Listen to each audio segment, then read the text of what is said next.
In this clip, I'm hoping to hammer home a couple of plain truths. Now, we discussed about the swing plane. What is the swing plane? But another question we often get is, what is the shaft plane? Well, the shaft plane to me is a disaster because it's a reference point that does more harm than good, but we're going to deal with it because you'll come across it. But if we can deal with it, we can stop worrying about it, and we can worry about the swing plane that really matters, which is the optimum swing plane. So here's me hitting the fence post again with my hammer. That's a blow-in plane, down the post. Okay, the shaft of my hammer is living in the plane of that blow. So it's a very simple piece of understanding. The hammerhead is working in the plane of the post, as is the handle. In golf, we've got a problem. The handle starts out of plane, comes into plane, comes out of it.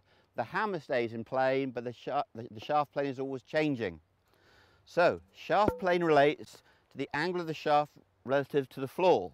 So this is my 6-iron, and I'm going to set up to my 6-iron shot, and you'll see that the bottom yellow cane is mirroring the angle of my shaft.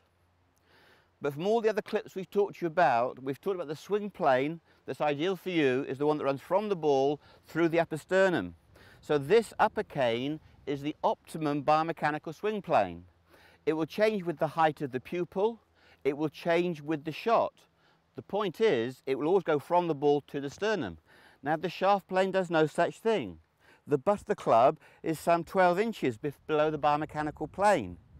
So some very great golfers were ruined for a while. Tiger Woods got into awful trouble swinging in plane and then lifting out of it. Okay?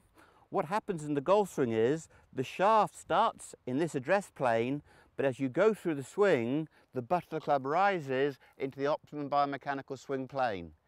So there we are. If you draw a line from the butt of the club through this cane to the ball, that's my biomechanical plane. So we can stop worrying about shaft plane. It really doesn't matter. The shaft is below the biomechanical plane, and when you swing into it.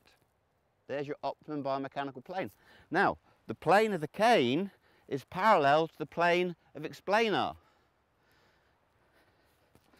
Here's the shaft plane, too flat. I want to get these two things parallel. That's much more like it. So, when you step into Explanar, not only do you swing in plane, you swing in your optimum biomechanical plane. You're not swinging anything like the shaft plane. So, in Explanar, the roller, the power roller, is below plane. It rises into it. It drops a bit to rise again. It's more volatile than a fiddler's elbow, and it's useless as a reference point because it's always changing. So, with Explanar, you turn your shoulder and hinge your wrist, and you get onto the optimum biomechanical plane. You can now see that this roller is in the plane. It has nothing to do with the shaft plane. Now, Faldo, Trevino hit fades, they returned to the shaft address plane. But most golfers with the driver are above it as they come in. So I hope I've answered the question, what is shaft plane? Shaft plane relates to the angle of the shaft at address. Now, as I said earlier, it's an erroneous thing to check because the shaft is in one plane at address, a secondary plane at the top, a tertiary plane at impact, and a fourth plane in the follow-through. So how can you possibly use it as a reference? The good thing about Explanar is the optimum biomechanical swing plane is there as a reference point throughout your entire swing. Even if shaft plane were true, it's only one reference point in a fraction of the swing. The beauty of the Explanar swing plane, the optimum biomechanical plane, is that it's supporting your best plane throughout your entire golf swing. There are no gaps with Explanar.